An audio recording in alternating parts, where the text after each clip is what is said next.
Hello my dear Nellore, welcome to discover of Nellore.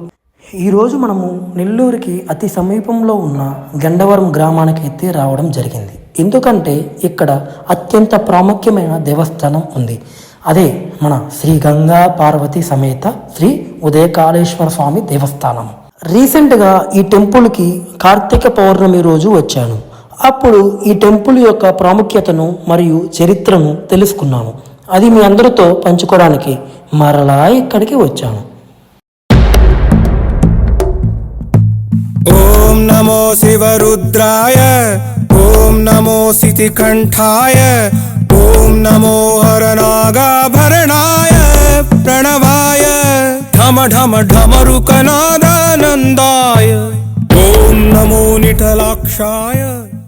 Friends, ఈ temple యొక్క చరిత్ర గురించి చెప్పాలి అంటే ఈ టెంపుల్కి దాదాపు 800 సంవత్సరాల చరిత్ర కలిగి ఉంది. మరియు ఈ టెంపుల్ని చోళులు పరిపాలించిన సమయంలో చోళ మహారాజు అయిన గండగోపాలుడు నిర్మించాడు.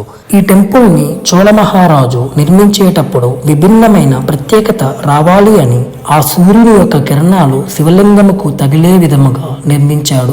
అదే విధముగా ఈ టెంపుల్ యొక్క ఆవరణలో చిన్న చిన్న టెంపుల్స్ కూడా ఉన్నాయి. అవి మనల్ని ఆకట్టుకునే విధంగా ఉంటాయి.